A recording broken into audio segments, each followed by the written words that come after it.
Good evening, everyone. We are back again here on YouTube, Facebook Live, Twitch. It is the Where Eagles Dare podcast with Lee and Tubby. Thank you for joining us as tonight we preview the Eagles' upcoming matchup with the New York Jets after facing the New York Giants recently at MetLife Stadium. They stay at MetLife Stadium and take on the Jets. And I just have to point out one thing that I forgot to point out on Monday is that oh no, we suck again. Because that's what ended up happening. And I didn't get a chance to say that, but I think it was pretty obvious by our discussion is that we're just kind of left with a lot of questions after the Giant game. Like, how do you lose that? It's probably the biggest question. How do you lose to that team? Because if you watch the game back, and I did, the Eagles just played to the Giants level. The Giants are not a good team, right? And maybe that's saying the Eagles aren't a very good team, even though they've got 5 wins. Maybe they're just not worthy as well. I don't know. I think that there was a lot of things that took place in that Giant game that we had no control over as far as the team. That the interceptions were bad. I did notice on both the plays. I was able to watch those back. I know we're still talking about old stuff. Mm-hmm. I was able to watch those plays that both receivers were bumped off the play by the Giant defenders, not grabbed. Like the Boston Scout one, especially right before the half, he was flat out knocked to the ground by his defender. However, no flag because it was within the 5 yards for illegal contact. Now, it could have still been if the ball was in the air, but it was like he got knocked down just as Hurts was throwing the ball. So it was kind of a judgment call by the ref. Could have gone either way. Yeah. Still a ball that shouldn't have been thrown. So I did see that today, and I kind of went, Giants defenders were very physical to our wide receivers, and that's exactly that was the point I was making before. Like that was the point that like man, they're getting away with a lot. That was all I was mentioning. Like man, they're getting away with a lot because and then even the last on Monday wasn't that they definitely were ill-advised throws because it's still in the coverage, but it was just like what happened to the receiver? All of us, you don't see the receiver in both plays. Like what happened? So, and like we said before, when you see a pick that happens like that, something happened. Like when you see like a really, really, really bad pick, unless it's like a super overthrow, but you see that one in the field where it hits the defender right in the chest, like, oh shit. It's normally something happened. Looking at the tape, because they didn't replay it during the game, which was kind of dubious. In these broadcasts, they always replay everything. They pick and choose. Again, we know that the New York teams get a little bit of love from the media. I mean, you look at this game coming up against the Jets, everybody's picking the Jets to cover this 6.5 point spread. I'm like, okay, you go ahead. I know that the Eagles lost a bad one to the Giants, but they don't take into consideration that the Eagles beat Denver on the road, beat New Orleans at home, beat the Lions worse than most teams have beaten them, and then play the Chargers to within 3 points. All they're focusing on is that 13-7 loss against a really bad team, and it does look really bad.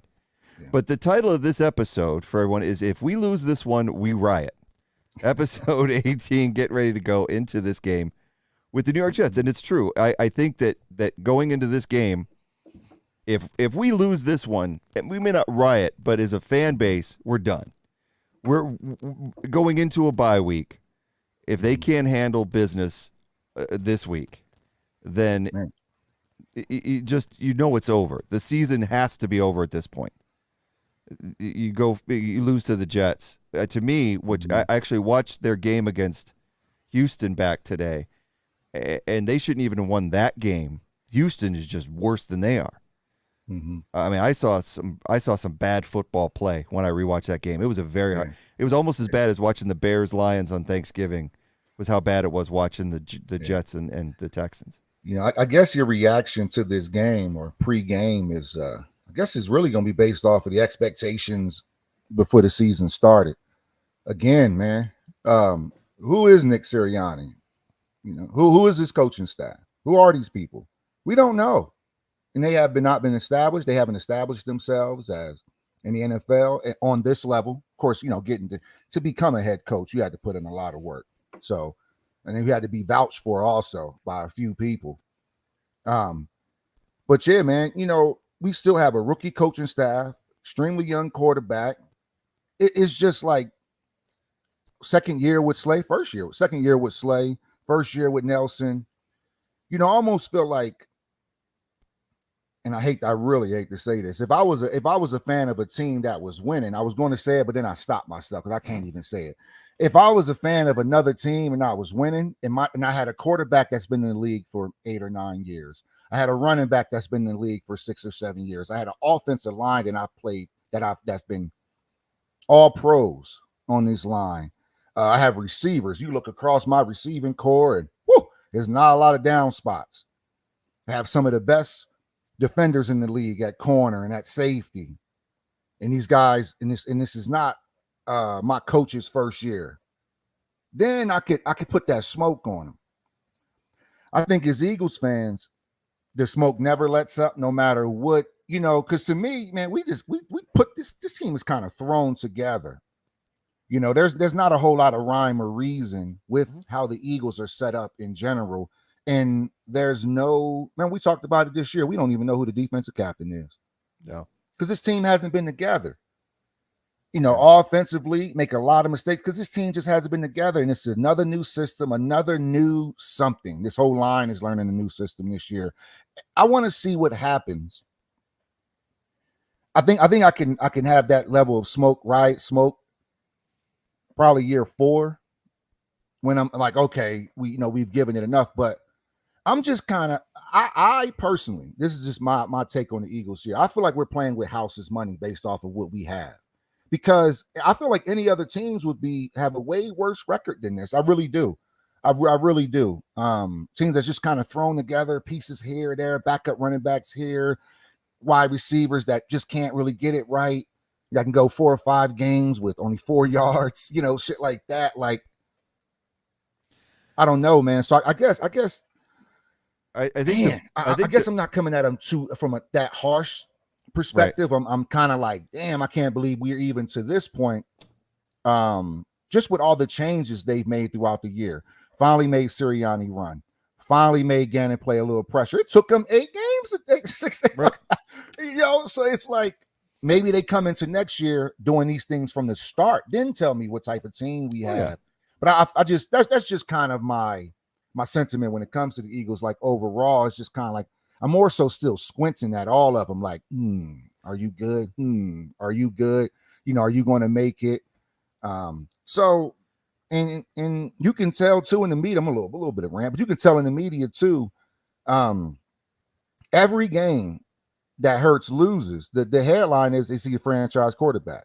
That has to be a lot to play under. Every time I lose a game, I get questioned if I'm the franchise quarterback. It's like, damn, so that's a lot. That's a lot, man. I just think it's a lot going on in Philly, man. I really do. And we don't have any faces. We have nobody that we can even look to in this entire organization or team and say that guy. Fletcher Cox is kind of dumbed that down. He's not real boisterous this year. He's not, that guy, I guess, this year.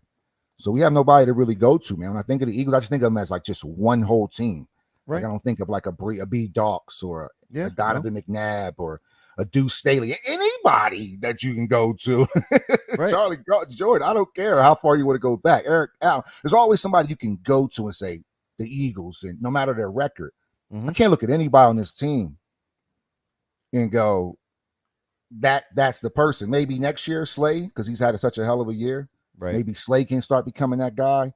So just overall with the Eagles, just my overall sentiment with them. Maybe that's why I'm so chill on them most of the time, because it's just my perspective is just like. Well, I think what it comes down to, I think what it comes down to is what you said right at the very beginning is expectations, and this team, like you said, has been Jekyll and Hyde. We don't know who they are. One day they're meek and mild Dr. Jekyll, and then they come out in 3 out of 4 games.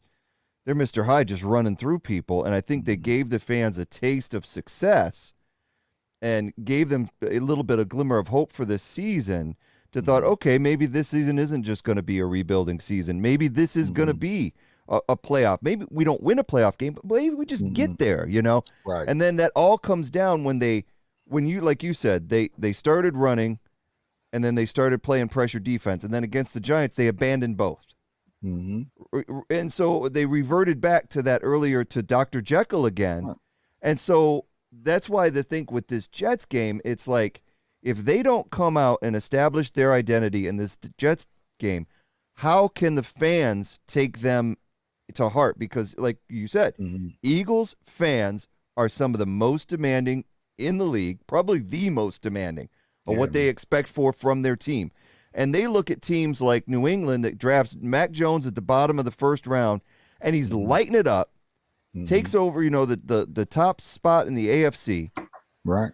And they go, why can't that be us? And that's what Eagles fans do. Why do we keep screwing up every year when we're drafting J.J. Arcega-Whiteside when we should have DK Metcalf? Why are we drafting Jalen Reagor when we should have Justin Jefferson? And so that's when I think this pit starts to gnaw at the Eagles fans. And so we come up against this game against a bad team. And let's be honest, I'm right out. The Jets are a bad 100% bad team. And they're 3-8 on the season, and that is only against their wins are only against bad teams. Like this one against Houston this past. And they were down 14-3 right before the half. And then the Houston Texans didn't score another point in the second half. It was just definitely bad team. Another bad team. So it's like if we lose this one, we riot. And it's funny that you bring up about Jalen Hurts. Comes out of the Giants game banged up. And what is the word now? We're looking at him being questionable for this week. And so now we're looking at, is it Minshew Mania time in Philadelphia? And I put this up here as kind of a joke because I'm with you. If Minshew comes in and plays out of his head, throws for 300 yards and 2 touchdowns or whatever, even if he throws for 250 and 2 touchdowns and they win by 20, it is not time for Gardner Minshew in Philly. But this is what we're dealing with right now. We got the media outlets that are looking at this and throwing this out there like it's some bone to the Eagles fans to already go ahead and abandon Hurts. Hurts had, if you take those 4 games that he played prior to the Giant game, he had 1 bad game. I mean, he's had a couple of bad games this year, but that Giant game was a really bad game. He didn't look in command of the offense, didn't look confident with his throws. But if you look at the body of work, because we were praising him going into that game. No doubt. The body of work, the way he played against the Chiefs, the way he played against the Lions, the way he played against Denver and New Orleans. The guy can play football, and he can lead a team. So it's time to pump the brakes, I think, on the Minshew Mania. But like you said, it comes out of this expectation of at least average success, even on a down year, even on a rebuild year. You know, with this Minshew thing, I read an article, I think it was like yesterday, because the article was kind of prompting that, Jalen is hurt and he may not be able to play. I almost feel like if Minshew comes in, first of all, what a game to come in. You're playing against the worst. You're playing against not only one of the worst teams in the NFL, but you're definitely playing against the worst defense in the NFL. He comes in, lights him up, like you said, for 250. Is it fool's gold? It's fool's gold. Exactly. And then even, then the biggest difference, I'm going back to even that Mac Jones thing, because they did pick him at the bottom. Mac Jones is only asked to throw the ball 5 yards. He's averaged 5.4 yards a throw this year. He threw 3 picks against that Saints defense. That Jalen Hurts scored 3. So it's just like you got 2 young quarterbacks, depending on, what happened. I know it's early in the season now, but when you're winning and they're rolling, I think the Patriots have run off maybe 5 or 6. Yeah. But what did I start? Where did I start off with? Who is Nick Sirianni? Shall I say who is Bill Belichick? Different. It's disrespectful to even put them in the same breath. It's literally that disrespectful. Belichick has more. Anyway, we don't even have to go down there. But that is the biggest difference between Matt Jones walking into an organization going against basically everything that I just said is opposite for Mac Jones. Right. Who is Nick Sirianni? Mac Jones not walking into that situation. Who's on the defensive side? Who's on the offensive side? These guys are established. He's walking into a culture. There is no culture in Philly right now. No, not the fans. keep our culture alive. Don't get me wrong. We will bash you no matter what. What I would hate to see here, or what would disgust me, is if we treat Gardner Minshew like it's another meme or a joke. Like, ha ha, now we're losing. It's like, so y'all don't care that we're losing long as we're having fun with it? Yeah, no. That's how it was And in I'm not Jacksonville. with that. That's how it was in Jacksonville for him. Exactly. They weren't winning games, but he had pretty hair and he was a 70s throwback and it was ridiculous. But he got sacked a lot. And fumbled a lot. Held the ball a lot. Yeah. Right. So it's like and like you said, the media is going to pump it up. If Jalen can't go, of course throw Minshew in, and I expect him to be able to win that game. I do too. Because he still has more starts than Jalen Hurts, and he's been able to just watch that offense. He was right. He did switch training camps, but he was able to watch that offense. I think he came in a little late. Yeah, I think he's still star. I think we traded for him late. During training like camp or preseason or something. Yeah, it was that. late. It was very late. We already had Flacco established. Then we were kind of like when they brought Gardner Minshew, and we were like raising an eyebrow, like, really? Right. And then the next thing we knew, Flacco's at New York at the Jets, and Minshew's ours. So, yeah, it's going to come down to some interesting things. One of our regular listeners, Matt Kozman, says Eagles' biggest wins have been when the offense and defense are making big plays, force the turnovers. And that's something we talked about on Monday, is that we backed off the pressures and we let Daniel Jones get comfortable. Granted, he only threw for 200 yards, but we did not sack him but once. No interceptions on a guy that loves to throw interceptions. So if the Eagles do this against the Jets and they let whoever the quarterback is going to be for the Jets be comfortable, that's going to be, again, it's going to be one of those things where the fans are going to riot. They're going to be upset because they know that this team can be better than what they are, and they expect that they're going to be better than that. Right. So staying on the Jalen Hurts thing, we've got a quick meme of the week. I do like this meme of the week because this goes back again to the Giant game, and it basically it's a Will Smith looking, but it says Jalen Hurts looking at a wide open Devontae Smith and Dallas Goedert. That was at the end of the game. Yeah. And he just looks him off. He looks him off, and he goes to Rager, who again was open in the middle of the field. But it's one of those things where you got to start asking yourself. It is a great meme. It's a good picture, but because that's exactly what it feels like to me as a fan. Why did he go to Rager, who doesn't catch anything, when you got Devontae Smith and Dallas Goedert open at the end of that game? And it was just the play that seemed like it could be made. And I think Hurts had faith that Rager would catch the ball. It didn't happen. We lose the game. Can't put it all on Jalen, but can put a lot. Jalen Rager. You can put a lot on Rager. I mean, you really can. The two drops right there at the end of the game were huge. Yeah. The whole team didn't play great, but we had a chance to salvage it, and it didn't happen. So I think going forward, we talked about on Monday, Devontae Smith throwing the fit at the end of the game. I think Hurts is going to think twice before he passes the ball to Rager's way, because you're going to start losing that faith in your receiver when he continually drops the ball, and especially in a key situation, you're not getting the ball. I'm not even going to look at you anymore. And that's a young player. That would be a mistake. I'm not saying you're condoning. I'm just saying now you're happens. Cutting off one of your reads, and you want a quarterback to play the game naturally. Your progressions, bop, bop, bop. When we talked about Jalen, his thing is those last couple of drives, he was staring down the receivers, and I think it comes from. I just think it comes from the rhythm of the passing game. I really believe that the passing game is a rhythm, that you get into a rhythm of passing. But when it's, you're asking, like we talked about before, run it 3 times and then you're dropping back in this pocket kind of style, that eye level change, that cadence of him, of how he's seeing the field. First, he has to see the field as a runner. Then he has to see the field as a passer. Then he has to see the field as a runner. And you're literally switching your brain off and on versus your traditional quarterbacks calling a traditional pass play, calling a traditional run play. And it's just simple. Oh, yeah. It's so many things in the constant RPOs that, they have gotten a little bit away from. They went back heavy. And that goes to how young this team is. You mentioned it. And that's a really good point. And you said, we reverted back to everything we did wrong against the Giants. That's what a young coaching staff will do. Yeah. So it's almost like, but you don't expect a veteran coach to make these mistakes. So these are the growing pains that we have to anticipate with a young staff. And, I'm being lenient on all of them across the board because I just they have to learn sometimes. Nick Sirianni has to learn sometimes. Look at Frank Wright up there. He's been blowing a lot of games.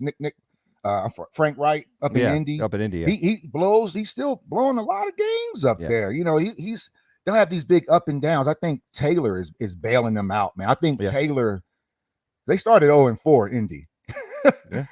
And then Taylor, as hot as Taylor has gotten, that's how hot that team has been. Exactly. Yeah. And it goes back to that running back, man, which we are having a carousel right now. I think what's funny is that, and when we talk about the Eagles, a lot of times we play a little bit of good cop, bad cop, and I'm always the one that calls them out, and you give them a little bit more leeway, which is well deserved, because it is a young team, and it is a quarterback that's really in his first full year as a starter and a head coach. Again, we mentioned that at the start of the season, but like I said, the thing that kind of gets on our nerves is when they have a taste of success and then they can't sustain it. It gets frustrating. So 100%. So let's take a look at the stats for this Jet game going in. We got Jalen Hurts right now averaging 202 yards a game against Zach Wilson at 187.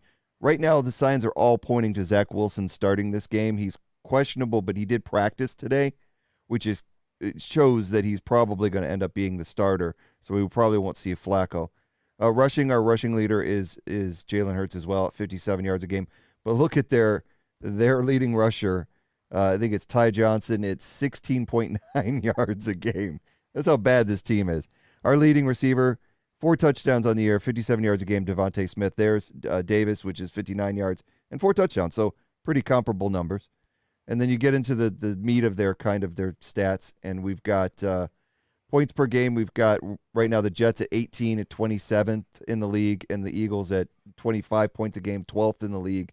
Now this is where it gets crazy. Is the Jets 30 points allowed per game average, dead last in the league in defense as far as points allowed. Eagles right now allowing 22 points a game, middle of the road, 15th in the league. Yards per game, again, the Jets, this is yards gained per game, total yards gained. They're sitting at 21st at 353, the Eagles at 361. Really close as far as offensively. Passing yards per game, they're doing much better than we are overall. 267 yards, 10th in the league. So I think that comes off of a couple good games that Wilson's had. And then 203, but the Eagles are not, luckily over the last 4 weeks, have not been a pass-first offense, which has been the right thing to do. Then you get into the rushing yards, and that's when you see the disparity. They're averaging 86 yards a game, 29th in the league. The Eagles, 157.9. Right now, I think that's number 1 in the league, or is that third? I can't read that. That's first in the league. So, and then you get to time of possession. Right now, the Eagles sitting at 13, and the Jets at 23rd. And then you go to third down efficiency, the Jets at 15th, and the Eagles at 5th in third down efficiency. One thing I will say about the Eagles, their third down efficiency has been really good this year when Jalen Hurts is on. In those 3 out of 4 games that they won, including the Charger game that they lost, Jalen Hurts really played well on third down. Sacks, we're struggling. 27th in the league right now. We're not getting the pressure that we need to on the quarterbacks. 19 sacks on the year to the Jets' 25th. Jets have a pretty decent pass rush with Quinnen Williams, and I forget the other guy's name. I'll look it up in a minute. He's really good. And then interceptions, they're not really good on the defensive back side of the ball. They have 4 interceptions on the year for 31st, and the Eagles 8th. 8 interceptions to be 16th in the league.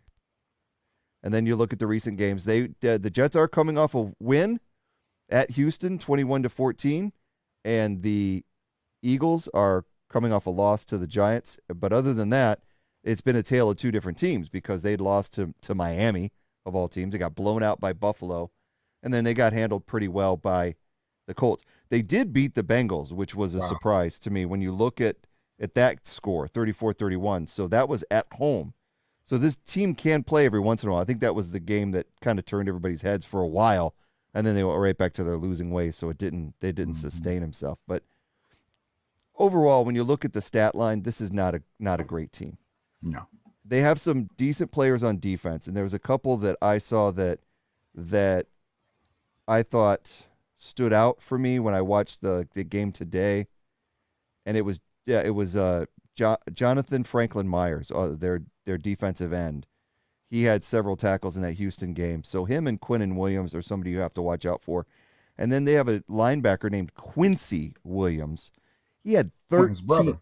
Yes, he had 13 tackles against Miami, and he was all over the field against Houston. So you got to watch out for the Williams brothers as far as the Eagles are concerned going into this game, because defensively, their front seven, while they give up a lot of rushing yards, they've got a good pass rush. So I do expect Hurts to be moving around a lot in the passing game.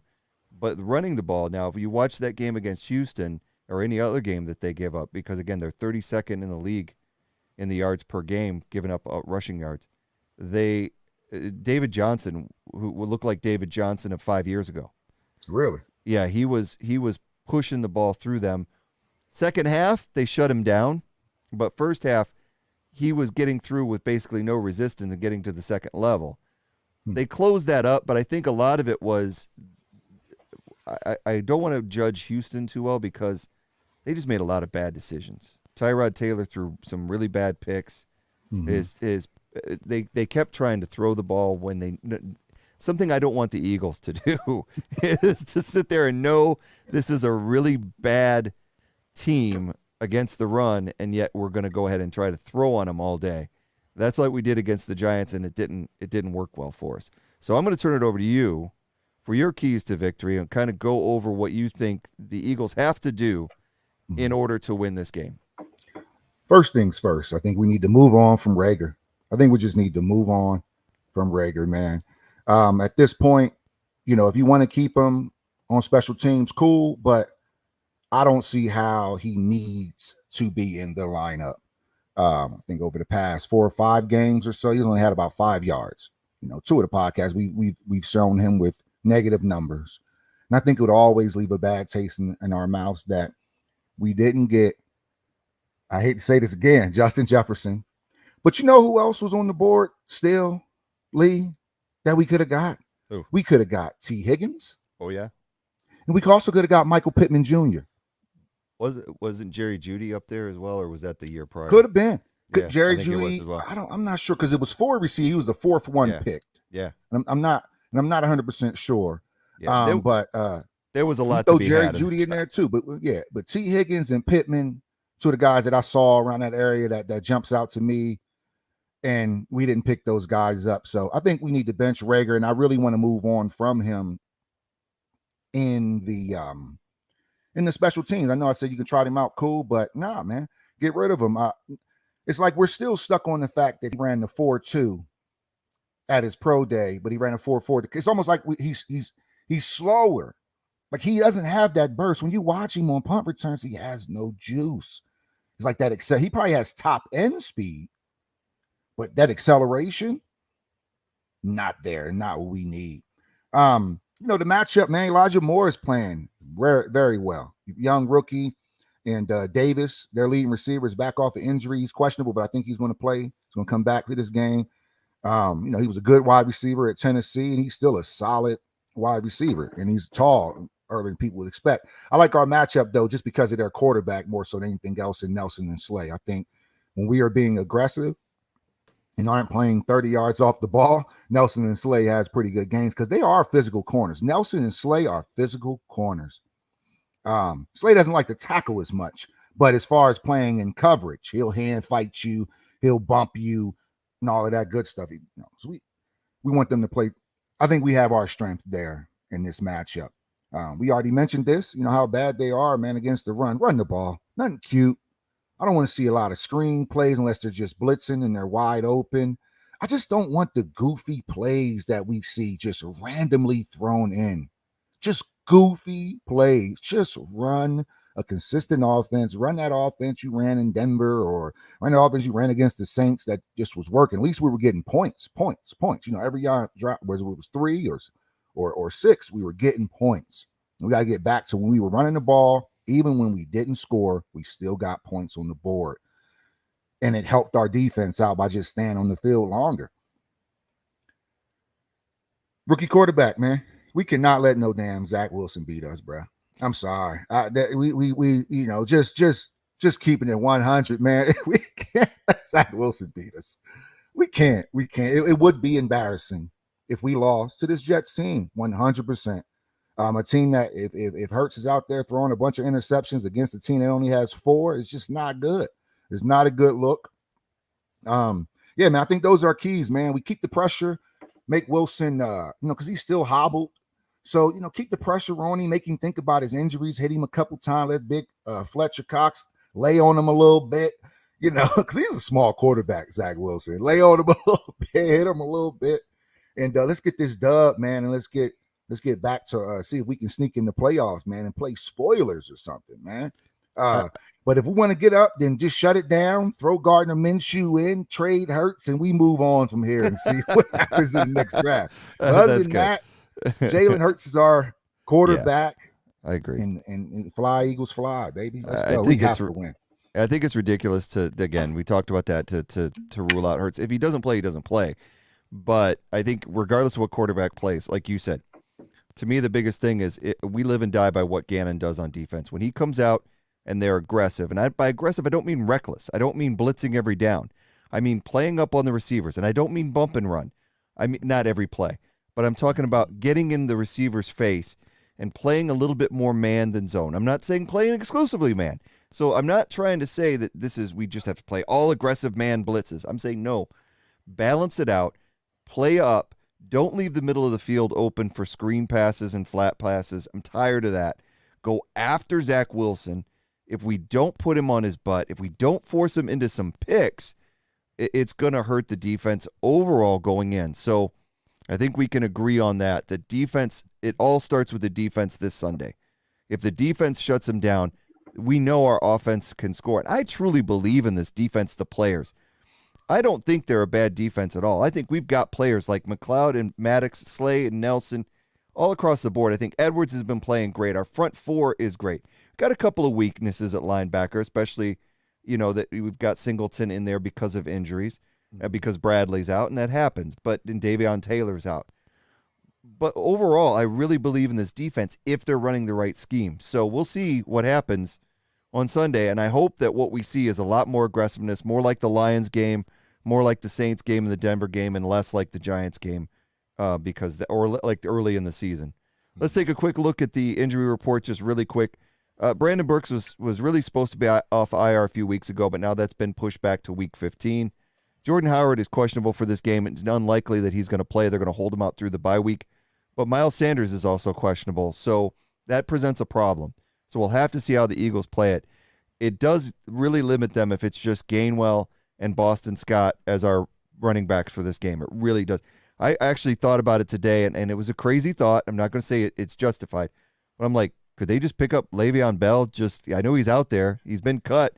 Just to get somebody in the lineup with some experience and that could hammer the ball, but they're not going to do that. I wouldn't be mad at that, but that's a good point. I don't think it's going to happen, but, we also talked about Jalen Hurts being questionable for this game. Don't know if he's going to play or not. We'll just have to wait and see. And our center is questionable as well. So, and then Jack Driscoll, our backup guard, out. So he's out for the season on injured reserve after his ankle injury. So we're banged up pretty well going into this Jets game, but still should win this game, undoubtedly. Looking at the Jets, they're also banged up. Both their quarterbacks, other than Flacco, are questionable. One of them's out. Mike White, the other quarterback's on the COVID list. Zach Wilson's questionable with a knee, but like I said earlier, he did practice. Quincy Williams is questionable. Not the other Quinnen Williams is good to go, but Quincy's the one that I fear probably quite a bit. Sheldon Rankins, inside defensive tackle, is really good. Questionable. Corey Davis, who we mentioned, their leading receiver, groin injury, questionable.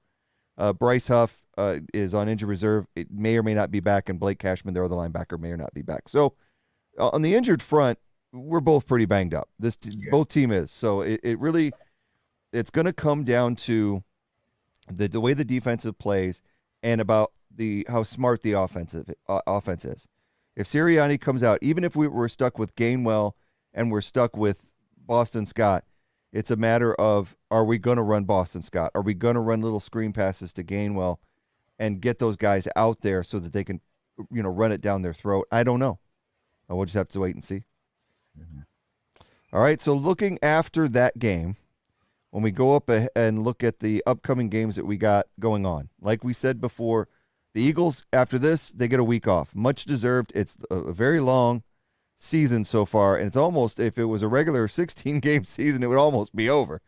But we know that this year we're going 18 weeks with 1 bye and 17 games. So we've got week 14, we're off, and then we have the Washington football team, who's sitting at 5-6, just beat the Seattle Seahawks on Monday night, coming to town, and then we get a rematch. So the next 2 games after the bye week are at the Link, at home.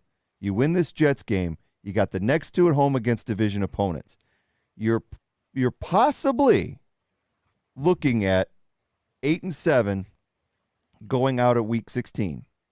Don't want to get too ahead, but that's what you're kind of looking at if they can go on a 3-game win streak. We'll see. It's hard to say what will happen, but that's what we're looking at. And we'll preview all those games after the Jets games when those come up. Now we want to talk about our fantasy, and really I don't have much to say. I could probably start taking my scores off of this. I lost again. I got nothing. Jalen Hurts only got me 13 points. Miles Sanders didn't get me, but I think 3 points. It was bad. So I lost. But you won again. So you're moving up in the league. You're sitting there at 5th right now. You're 1 win out of the top 4 because everybody's tied at 8-4 in our league. So how's it feeling getting ready to go in the playoffs? No, it was pretty cool, man. My brother was here for Thanksgiving, so we were playing each other, and he was like, the man, Marine I already Raiders? lost. Yeah, he was like, man, I already lost. We were sitting on the couch watching what game were we watching? And he was watching the Bucks game while I was watching the Eagles game. But we seen on Thanksgiving when Waller went out. So he had already seen his team kind of just spiraling where he wasn't going to get the points that he needed. And then when Brady only puts up 22, you're smiling, you're laughing. So I needed that win. That got me into the playoffs. I clinched, so I'm in. Nice. With that win. And we will see from here, man. But anything can happen. I picked up Jamal Williams off the waiver wire. That should be a little sneaky. Should be a little sneaky back if going into the playoffs with a fresh back. And Swift is out, so yeah, he'll get a lot more carries. We'll see how the Lions do, but I do like Jamal Williams. I actually put a claim on him just to see if I could last ditch because my backs are so bad right now. But I'm pretty much done in our league. But I'll still track how you go through the rest of the season. But you took out your brother, who was the number 1 in the league, so now you got a 4-way tie for first in that league, other than points breaking it out. So there's still how many games left in the regular season? Is it just? I think. Well, week 14 is week 14. Week 14 is the playoffs. Right. So one more after this one. One more after this one. Yeah. Sheesh. So it's coming down to. It's been a quick season, isn't it? It's crazy.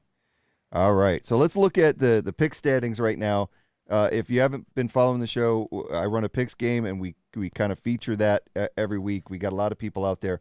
It's 10 points for a correct pick, -10 for a loss, and then you get 1 lock per week that is worth 20 points either way. And this was an interesting week for me. I only went 6-9 in pro, but I nailed all 3 college picks to go 3-0. So if I had a nice little parlay, I'd have been good. And that helped me go +10 on the week. And my opponent, who was in the lead by about 50 points, he regressed. He went like -50. And so now we're sitting tied at 80 points per, back in first place. Your boy's still holding on to that first place. After that, we got Tim Case at 40. And then C.J. Clark and Darren Muir at even money. And then we got a bunch of players in negative figures, so they could catch up. It's still a long way to go. And one of the things that we do every year is we do bowl games. We do all the college bowl games, and then that total factors in. So this season, as far as the picks, are far from over. We will see how it goes. And so I want to give you my picks for this week. Like I said, I've been 6-9, 5-10 the last few weeks. I'm hoping to right the ship. I'm hoping to have a really good one, but who knows? I mean, this game the way the NFL is right now, there's so much parity, and the spreads just make it all that more complicated. But I'm still in the lead, still +80, so anything can happen. So starting off with the Thursday night game, we've got Dallas given 4.5 at New Orleans. If Dallas can't beat New Orleans by 4.5 after what we did to them, this should be my lock of the week. I'm only taking it not using it because it's at New Orleans and it's a Thursday night primetime, and those games can get squirrely. You never know what's going to happen on a Thursday night. But going with Dallas. Our game, Philadelphia, is given 6.5 at New York, and I got to go with the Eagles on this one. I can't. It's less than a touchdown, and I think that after watching the Jets today and watching them all season, I'm basing this pick on what should happen. The Eagles should score double digits or should lead double digits against them, should beat them by double digits. What do you think on this game? I'm with you, man. I expect we should beat the Jets by about 20, man. It should be bad. Yeah, after coming off that Giant loss, if they don't get fired up and come out and just blow the doors off the Jets. And you're going into a bye week. Why not let it all out in the field? Exactly. You're going to be off for a while. So exactly. I'm right with you. All right, so we've given our picks on that game, so we'll run through the rest of these real quick. Tampa Bay on the road, given 10.5 at Atlanta. I'm going to take Tampa Bay all day. Given that much points, I don't even care. Arizona's given 7.5 to Chicago. Chicago at home with that defense, I think they'll just keep this close. And Arizona's been playing Jekyll of Hyde as of late, so I'm going to go ahead and take a chance and take the Bears, getting 7.5. After that, we got Cincinnati, who are hot after their throttling of the Steelers. At home, giving 3 to the Chargers. I think this is going to be a fun game to watch, but I like Cincinnati winning by a little bit more than a field goal. After that, we got the Vikings at Detroit. Detroit's played everybody close except for the Eagles, so I am going to pick them to play the Vikings close, maybe not win, but I'm going to take the 7 points and take Detroit. We got Miami at – well, you got to go with it sometimes, and you got to go based on what Detroit's been doing. They play everybody close, so 100%. That's what we got to do. Then we got Miami at home giving 4.5 to the Giants. I like the Giants' defense, and Miami has been ripping off a few wins, but against some they did beat Baltimore. Let's face it. So we got to acknowledge that. But I'm going to take the Giants on the road, just coming off the high after beating the Eagles. And then we've got Indianapolis at Houston. After watching the Jets-Houston game today, it really affected my way I picked the games. I made this my lock of the week. I don't care that Indianapolis has given them 8.5 points on the road. Houston was just god-awful against the Jets and don't deserve to win another game the rest of the year. And this should be ugly, I think, if Indianapolis plays and Taylor plays the way he can, this could be definitely this could be triple digits by the end of the day. I don't know. It could be 100-3 after it was all said and done. And then we got the Las Vegas Raiders giving 2.5 at home to the Washington football team. I like what Washington did against Seattle, but I will say this, and I'm going to stop the picks for just 1 second to talk about a topic that we didn't talk about during the Gardner Minshew thing. So talking about Hurts being a franchise quarterback, one of the things that they're mentioning is that, okay, if Minshew isn't the guy, then maybe we go after Deshaun Watson or Russell Wilson. Mm-hmm. I don't like either of those options at this point. After watching, I like Russell Wilson. I've always thought he was one of the most underrated quarterbacks in the league. I thought the Seahawks lived and died by him, but he's either really badly hurt or he's fallen off. Watching that Washington game, he did not look like Russell Wilson. He looked like somebody was out there with the Russell Wilson jersey on, like Uncle Rico got off the bench and came in there because it was. Did you watch the game? He was all over the place. I did watch that game. It was concerning. I'll let you finish. Yeah, go. He couldn't sustain a drive, and this is a Russell Wilson that used to work magic.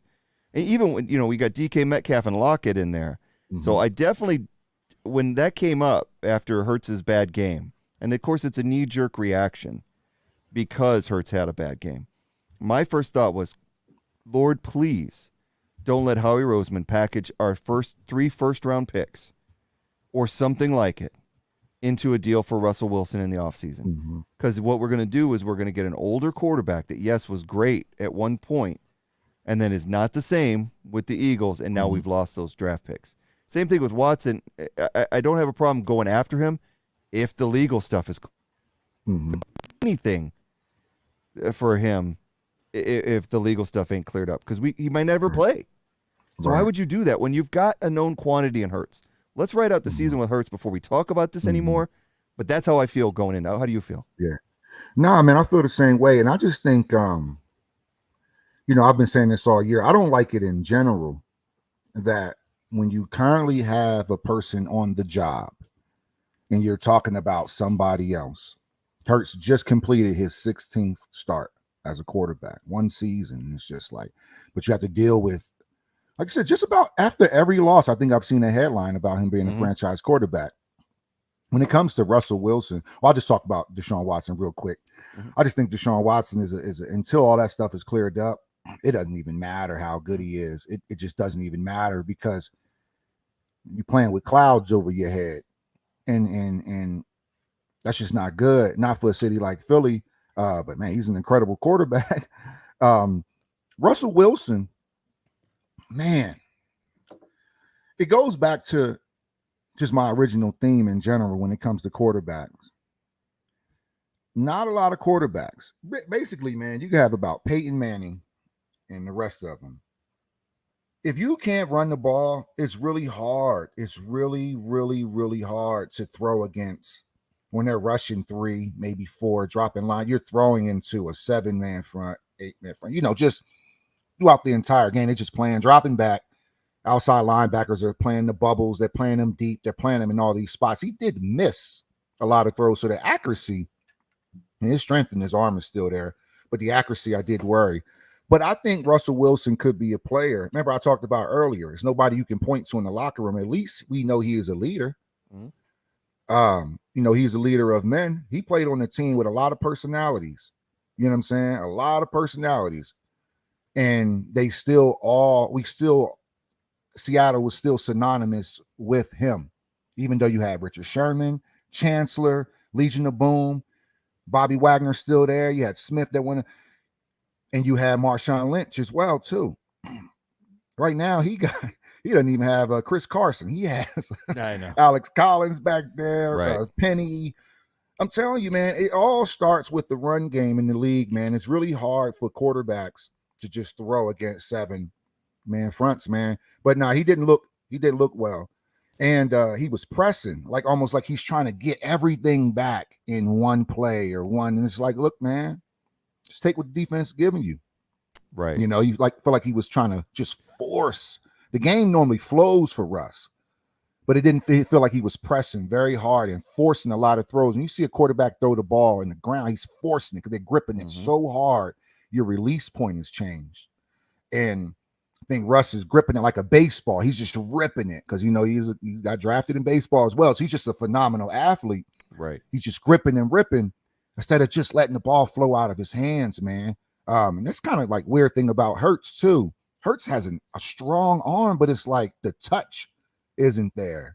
It's all fastball, no changeup, no curve. It's just boom, they cannons for arms, So but you have to get that touch. And I think that's the problem with our deep ball accuracy with Hurts. Is like either he severely underthrows it or he overthrows it. And it's just like it's not a lot of, or it's like a jump ball between two players. There's not a lot of separation. I also still believe I don't see our receivers, either they're wide open or they're like covered, like tight. There's no in between. When you see, the point I'm making is when you see teams play against us, man, you'll see guys 2-3 yards off the receiver before they catch the ball, and they get that yak yards after the catch. Remember, I mentioned earlier, who from the Eagles wide receiver core, even Smith, that you feel like is a home runner can just break one?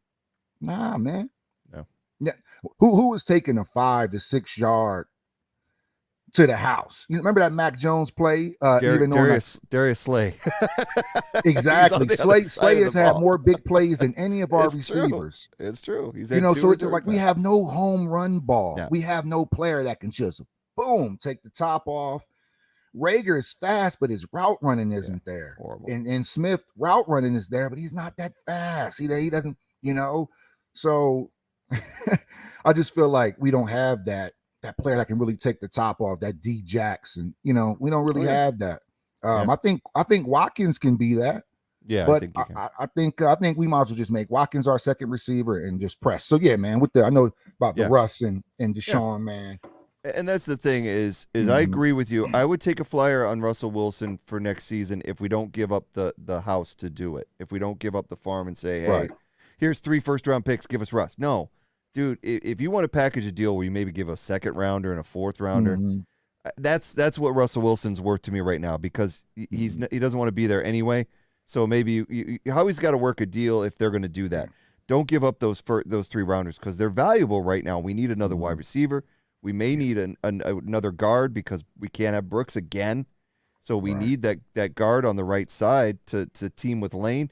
We know that we've got Dickerson as our center, but who we got on that left guard spot? We got Mailata. So there's a lot that we need. Right. And then on the opposite side of the ball, we need linebackers. So don't give up draft capital when we've got too much to get one guy who is at the end of his career Right. that may play mediocre and get us to the playoffs and lose. I just don't want to see that.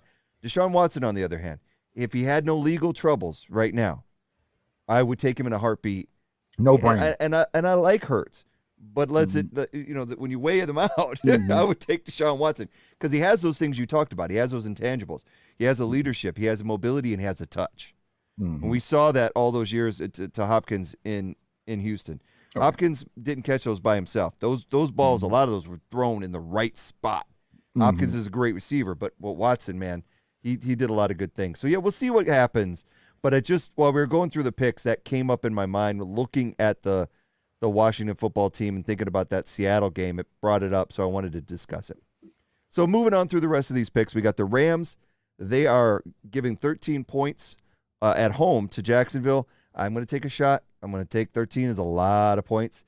And Jacksonville sometimes rises up. It seems like every time I pick them, they don't. Seems like the weeks that I pick against them, they always tend to upset somebody. So I just can't get my sink in with the Jaguars. I don't know what's going on. Then we got Baltimore giving 4.5 at Pittsburgh. After watching Pittsburgh get throttled by Cincinnati and tie to Detroit, 4.5, that could be another lock of the week because there's no way that's that low. But it's just because it's a division game and it's a heated rivalry. So we'll see what happens in that game. But I got to go with Baltimore giving 4 on the road. San Francisco's on the road as well, giving 3.5 to Seattle again. After seeing Seattle, I don't know if I can take them anymore this year unless they're playing a really bad team. And San Francisco is not a really bad team. Mediocre, but not really bad. So I'm going to take San Francisco giving that 3.5 on the road. Then we got Kansas City at home giving 9.5 to Denver. I respected Denver's defense enough to go ahead and take them in this game. I do think Kansas City wins, but I think Denver will keep it close. Again, division rivalries tend to be a little bit more heated, so we'll see what happens there. Then we got Buffalo at home giving 2 to New England. This is a tough one because Buffalo, to me, if you would have asked me this pick about 5 weeks ago, I'd have said Buffalo, no problem. 2 points? I'll double down on that. But Buffalo, I don't know what's happened to them. I don't know what's happened to them defensively. I don't know what's happened to them offensively. But nothing seems to be working for them. And right now, New England is hot. And so going in on a game where the New England can win on the road, solidify their spot in the division, that's tough. I'm going to take that most of the time. So I'm going to take the Patriots getting 2.5 on the road at Buffalo. As for the college games, we've got 3 on the board this week. We've got the Big 12 championship game, Oklahoma State. They're playing Baylor. They're giving 5.5. These are all at neutral sites, so there's no real home team. I'm going to take Oklahoma State giving the 5.5 to Baylor. Then we got Georgia giving 6.5 to Alabama. While I do think Alabama robbed Auburn with some really bad calls, there was some grounding calls that didn't get made in the Iron Bowl that Auburn should have gotten. And then in the defense, they got pushed off the ball and that tying touchdown. Maybe I'm a little bitter because I like Auburn, but I also think the media loves Alabama. I think that the coaches, the refs love Alabama, and things just happen to go their way. So while they may not beat Georgia outright, I'm going to take the 6.5 points because I think they'll keep it close. And then my Michigan Wolverines, this is a tough one for me because they're playing Iowa. I love Michigan. So happy they beat Ohio State last week. Huge win. First time in 10 years that they've won in this rivalry. They're going for their first Big Ten championship game against Iowa. They're favored by 10.5. I am taking Iowa and the 10.5 points. I think Michigan will win, but this is part me trying to jinx the pick because if Iowa wins, then I get the pick right. I'll still be devastated if Michigan loses this game outright. But I think the game should be competitive. I think Iowa, they've only got 2 losses on the season. Michigan just has the 1 loss to Michigan State, which was a game they shouldn't have lost. Both teams are really good. I think Michigan will run the ball a lot here, which could keep the scoring low. So we'll see how it goes. And that's the picks that I have for Week 13. It's hard to believe it is already Week 13. Can you? It's just all of a sudden we started doing this podcast just a couple months ago, and all of a sudden we're sitting here staring Week 13. And when the Eagles come out of a bye, we got 4 games left. What the hell? Where'd the time go? Yeah, man, for sure, man. I was thinking the same thing, man. I think fantasy football helps speed it up too because you're looking for that next week. Yeah. So, yeah, man, the season has gone by very quickly. But yeah, I'm gonna enjoy every game we have, man. I enjoy December football because even if the Eagles aren't winning or losing, it's something about the atmosphere, the cold weather, the environment. The games get darker earlier. It has this aura around it that really makes it a lot of fun to watch. And even if you're the teams that you're not a fan of, when we start looking at all these other potential playoff teams and where they could go, except for the Cowboys, I don't watch them. But all these other teams, it becomes great drama, great TV. So yeah, I think we've got a lot to look forward to over the next few weeks at this NFL season as it wraps up. And this is the exciting part. We're getting toward the last quarter of this season, so we're gonna have a lot of fun. And I hope that you all have fun too, and you keep listening to the Where Eagles Dare podcast because we appreciate it. Whether you follow us on YouTube or Facebook Live or Twitch, we are very grateful. Don't forget to subscribe so you get notified every time we go on live. Also on all the podcast providers. If you don't like us on Stitcher, you can get us on Apple Podcasts. If you don't like Apple Podcasts, you can go to Amazon Music or Audible or Spotify or Podcaster or Castro, many others, Podbean. We're out there. So don't forget to subscribe or follow us on those so that you get notified every time a new episode drops. We will be back here next week. Monday, we should be live to discuss whether we won or lost to this Jets team. I hope it's a win. I hope we're playing the Fly Eagles Fly music and that we're celebrating. We got a big smile on our face because I don't know if I can handle 2 weeks till another game if we lose to the Jets. That's going to be really rough. So as always, I am Lee, and with me every week is my boy Tubby. And here are his final words of the week. I think we're going to get a win. I think we're going to win by 20. Just real quick, my little final thought. I think we're going to win by 20. Yeah, man. And if we, it will be a long 2 weeks, like you said. Oh, man, I just hope we leave it all out there on the field. I just really do, man. Really do. And losing to the Jets is going to make it just, it's way worse. Way worse. So, yeah, man. Let's do it, man. Thanks for checking us out. I can close it out for us if you want, man, with a Eagles, fly. Give me those words. Give me those words. Fly, Eagles, fly. Go Birds. Week. Yes. Sure. Have a great weekend.